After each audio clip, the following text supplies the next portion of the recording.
Hello and welcome to Archive West Texas, a program dedicated to preserving and exploring the stories, people, and institutions that shape our region.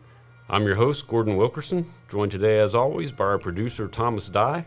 Today we're continuing our conversation with City Manager Jarrett Atkinson. We had a great show last week talking about facts and figures and growth of the city and infrastructure and budgets and all things of that sort. We're going to talk some more today about how Jarrett and his team make things happen for our citizens. Jarrett, welcome back. Thank you. Glad to be back. Let's take a dive into public safety and quality of life. Talked a little bit about police and fire last time, but let's speak more specifically to that. Talk about our police departments, our fire departments, the leadership there, the number of officers and first responders that we have, how that works for the city. Sure.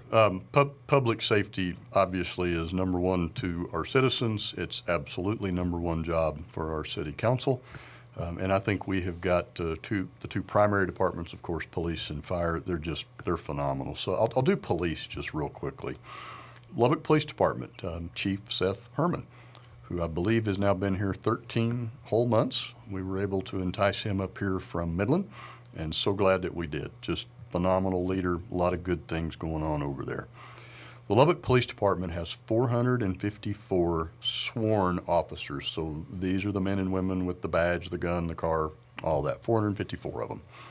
They are backed up by about another 110 civilians that do different functions, whether that is dispatch or records or crime scene analysis, all of those types of things, help take care of the fleet.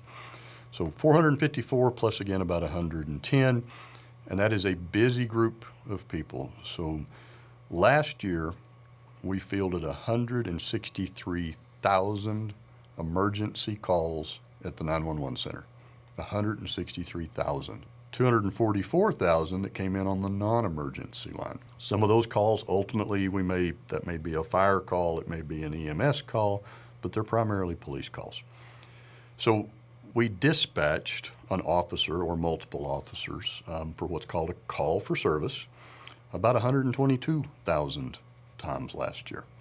In addition to that, our officers out on the street initiated on their own, not because somebody called, because something they saw or observed, they initiated another 116,000 activities. They are busy.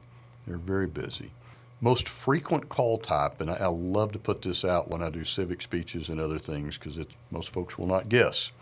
The most frequent call type that we get for the police department is, I need you to check this area or check this subject, this person. Hey, there's somebody, I don't think they're supposed to be here. They're touching the door of my car. They're running down my alley. That is number one. And then actually disturbances, be those domestic disturbances or civil disturbances, are really the number two call type. So not quite like the movies. We're not chasing armed robbers down and terrorists and all that constantly. It's more the blocking and the tackling that it takes to have a safe community. And these folks just do a tremendous job of that. Talk a little bit about the new police headquarters and how that's improved our team's ability to serve the community. Yes. So we do have a new police headquarters. It's about a year and a half old now. It's been in service for about a year and a half, right across from Citizens Tower. We think that is the first police headquarters for the Lubbock Police Department that was actually built to be a police headquarters. They've been in repurposed buildings other than that. That building's backed up by three what we call patrol stations. Some cities call it substations, all the same. We have one far to the south, one to the north, one to the east, kind of 3 points of a diamond.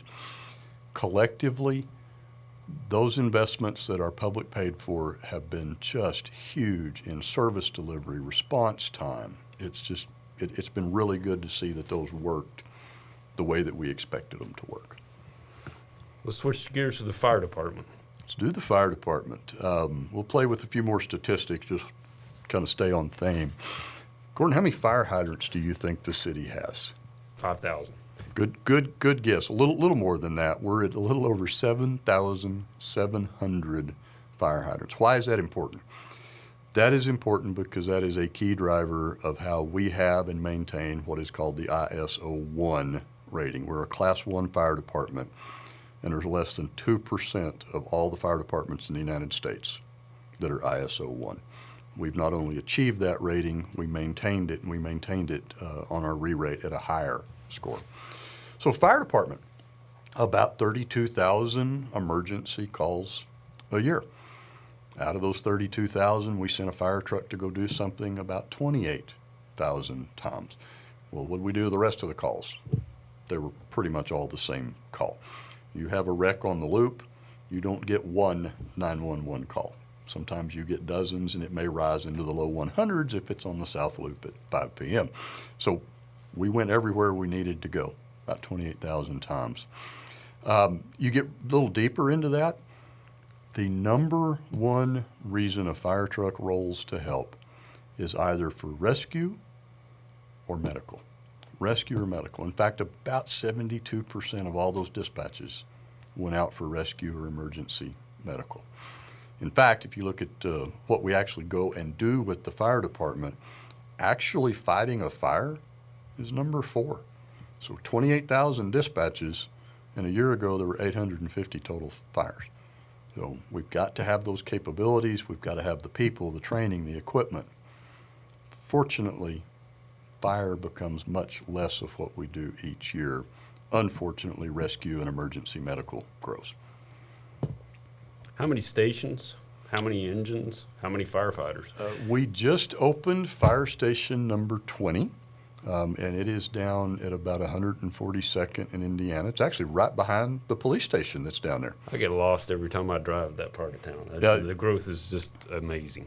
It is, and how far the city limits is pushed south and west. It's which police business is people-based business. How many people versus how many officers.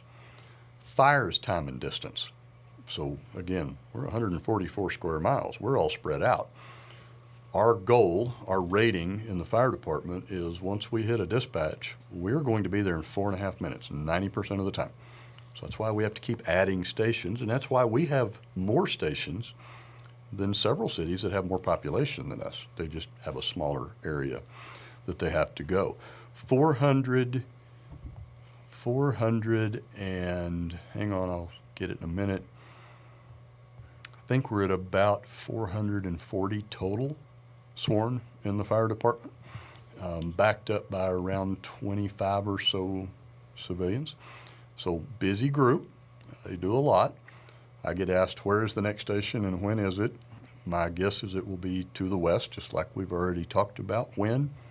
Not quite sure. But your Lubbock Fire Department is what's called an all hazards department. We're not like the Metroplex where one suburb can specialize in, say, hazardous material and one can do heavy rescue. We do it all in-house, and the people we have at our department they're the best. They're phenomenal. Yeah, they really are. Phenomenal. It's a good spot to take a quick break. I want to remind our listeners that all Archive West Texas episodes, including this show, are available on demand on our station app and also on our website at classical1057.org. Stay with us. We'll be right back. Welcome back to Archive West Texas. We're continuing our conversation today with City Manager Jarrett Atkinson. Jarrett, in our last segment, you gave us a really good overview of the police and fire departments. Let's talk a little bit about other things that add to the quality of life in our community, specifically parks, libraries, animal services. Yeah, we'll jump in. Let's maybe start with parks. Lubbock has an extremely robust park system. Maybe not spread geographically quite as equally as we might like, but we have a huge park system. So our Parks and Recreation Department maintains over 3,400 acres of parks. And then there's another several hundred that are not maintained just because they're not accessible yet. They will be. But 3,400 plus acres of parkland. We have 5 community centers spread out across the city, and we have 4 senior citizen centers. Some of them are co-located, some of them are near, not all of them. Those are tremendously well used. We do offer some recreational activities, adult athletics. We've got indoor volleyball, sand volleyball, soccer, flag football is probably on the way out. Pickleball is absolutely on the way up. That is the number 1 most requested, and of course we've just opened a brand new purpose-built pickleball facility. We do a lot of community events that are just a ton of fun. So the one we're probably most familiar with is Santaland that we do every year, and we'll send 40,000+ people through Santaland every year, short period of time. We do the pumpkin trail. We just had the big fitness weekend in city, yoga in the park, tournaments for our kids. They're a great group of people. Some days I really wish maybe I was in Parks and Rec. Their job's to have fun and to help people have fun, and they're great at it. They're absolutely great at it. What does something like the softball facility at Milwaukee in 1585, what effect does that have on the city economically? That or the soccer complex? Or At Burl Huffman, yes, Yeah. yes. Both of those are traumatic economic drivers, both of them. Just depending on the time of the year, I encourage anybody, midday Saturday, drive out and take a look. I believe I have been told there are 45 tournaments that are held out at the Tom Martin down on 130th in Milwaukee, I guess Loop 88 in Milwaukee. And not quite that number, but close to it, that goes on at Burl Huffman, and that's for our kids to play soccer. Why is it a driver? Every one of those tournaments is predominantly populated by people from out of town that are coming here to play our teams. So now we've got hotels, we've got restaurants, and in fact, because of that economic impact, we're able to use hotel occupancy tax funds to help with the construction and the maintenance. We've got a big expansion planned for Tom Martin. We recently did one out at Burl Huffman, but we're probably looking at construction within the next 12 to 16 months at Tom Martin, and you're going to see some very much needed improvements go on out there. talk about libraries in the world of electronic books and podcasts and, how are things at our libraries? They have not slowed down. And in fact, you talk about ebooks, you talk about podcasts. We're a major provider of ebooks. You can check out an ebook without ever coming to the library from us, just the way you could do it anywhere else that you wanted to purchase it. Of course, ours is free. You're going to get to have it for a period of time, and then it magically disappears and the next person gets it. We have 4 total libraries in Lubbock. We have the big downtown library, the Mahon Library, and then we have 3 branch libraries. Probably the big news in libraries, there's been a lot of discussion about the Godeke branch, which is over in West Lubbock. The Godeke branch has not been in a city-owned facility for 15 plus years, and we just took care of that. We have been able to purchase that building at a really good price. We now own it, no more rent. We're able to do what we need to or want to do inside of it. You talk about have the ebooks and things like that slowed down the library traffic. They have not. Mahon, the big one, still has the physical traffic and the physical circulation that would have had 15 to 20 years ago plus, so it's grown. The branches run a little bit differently. There's a whole lot more activities. There's more programming. There's more things to come and do at those libraries now than just come and get the books. But all 4 of them well used. Talk about animal services. Animal services, which is, we do treat that as part of public safety. So the number 1 job of animal services is to protect all of us from problem animals. It is a never-ending challenge. I think we all know this, but it's important sometimes to say it. Animal services is not out breeding dogs and cats and turning them loose on the city. Those are irresponsible pet owners. And that's just, there's no 2 ways to say that. And so we spend the vast majority of our field efforts chasing that stuff down, protecting people, trying to get the animals either into a home that's going to keep them where they belong, or unfortunately, some of them end up in the shelter. It has to happen. We've made some operational changes over the last couple of years. We'll probably be one of the few areas in the budget for the new year that you're going to see growth, and that growth is going to be focused on the field and on the public safety aspect of it. Talk a little bit about food safety. Food number safety. of restaurants that we have and inspections, that arena. Yeah, don't you love our local restaurant scene? I've had the chance to tease people when they come in from out of town for the first time. We have so many restaurants in Lubbock, we no longer put kitchens in homes. We just go to the restaurant. Now, obviously, that's not true, but we do have a great restaurant scene. We have a group called the Environmental Health Department. Gentleman that runs that is a college-educated pro top to bottom and has got some of the best people working for him. Food safety is a big deal. If any of us go to a restaurant with our families, we don't want to worry about what we're eating. We want to enjoy it. So Mr. Walker and his team do all that, just do a tremendous job of it. There's going to be changes in that world. So in our most recent legislative session, there were some state bills passed. Some people are calling them preemption. I don't know that I would. They're more of a shift to where a lot of the licensing and inspection, and it's not going to happen immediately, it's over a period of time, is really going to shift to the state Department of Health Services rather than here, which is what we call environmental health. Not sure how that's going to play out, but we're watching. All right. It's a good time for us to take another quick break. I want to remind our listeners, if you have a suggestion for a future guest on Archive West Texas, please email us at info@classical1057.org. We'll be right back. Welcome back to Archive West Texas. We're continuing our conversation with Lubbock City Manager Jarrett Atkinson. Jarrett, let's talk a little bit about emergency response. The recent Central Texas floods are top of mind for folks right now. We had a tornado close to the community earlier this year. Many of our listeners might not know about the Emergency Response Center that we have. Let's talk a little. Tell our listeners a little bit about how emergency response works. Great topic. And with that very near miss from the tornado here, just whatever that was, about 8-9 weeks ago, plus what the horrible stuff that's gone on in Central Texas. So Lubbock has a group of people, a group of professionals that are emergency management. That is their job. They are not the police department, the fire department, street department. They are not those. They are emergency management professionals that sit behind all that.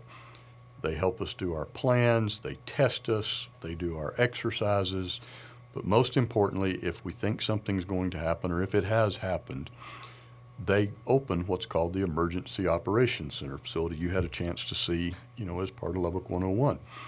Super high tech, incredible capabilities as far as communications, coordination. The building itself is fully F5 tornado rated. Actually, a lot of the design features came out of Texas Tech's wind research group to do that. But if something is going to happen, and it could be something as, hey, we're predicted to have an ice storm in 2 days, or we need to set off sirens because of a potential tornado, that's where emergency management goes. That's where me or one of my team, the chiefs or one of their team, but we coordinate every city asset as part of emergency response. We often think, well, it's a big fire, that's the fire department. Maybe we need some police department help. Well, the answer is we have a lot more to give. We have a lot more to give. So in the case of a very large fire, we're coordinating on the water system. We're using our capabilities. They call it SCADA. It's a fancy word for remote control. We can start artificially elevating flows and pressures to help support. You guys need water, we're going to give you all the water you can get. Street department or the parks department or both is going to come out after a huge wind event.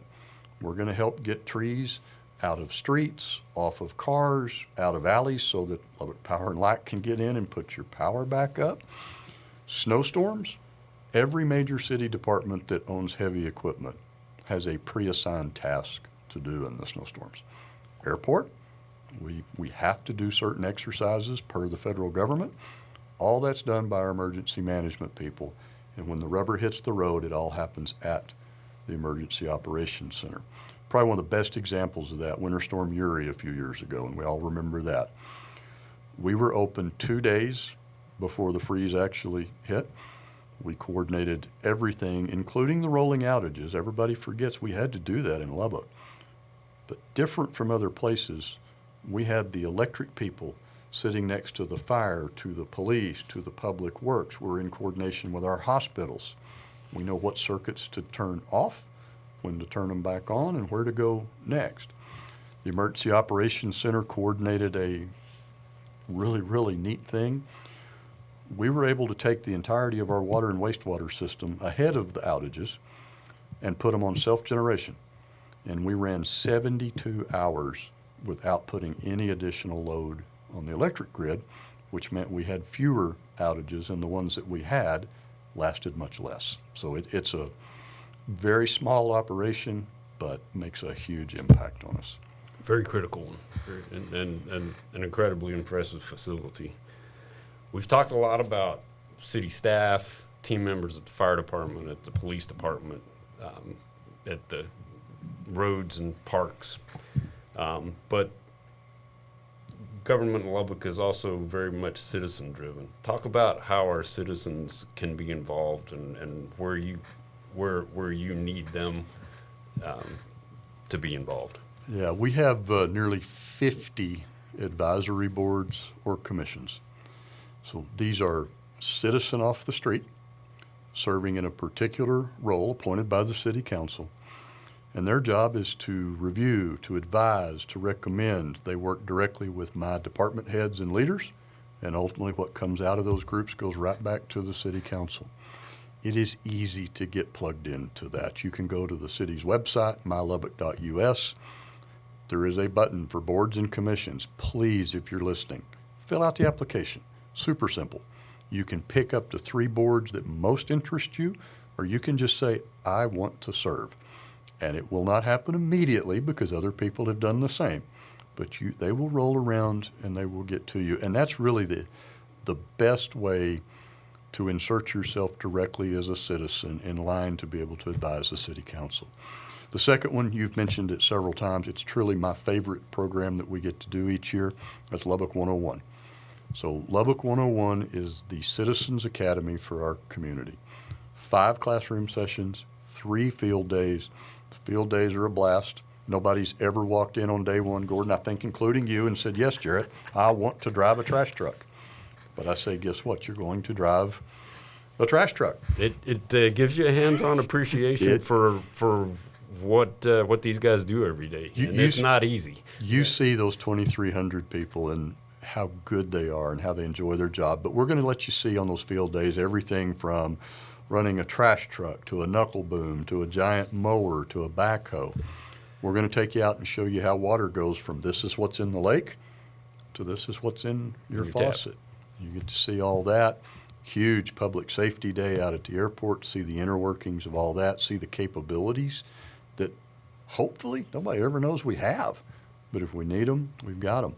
The 5 classrooms, other than a short 45 or so minutes that I probably bore everybody with facts and figures and statistics, you're being taught by and interacting with the people that actually do the work, not me. You're going to get to know all of the who we are, what do we do, why do we do it, how do we do it, how are you paying for it? All of that, 8 quick sessions. We'll open up applications every January. Unfortunately, I've got to limit class size, so we'll take about 25 people each time that we do that.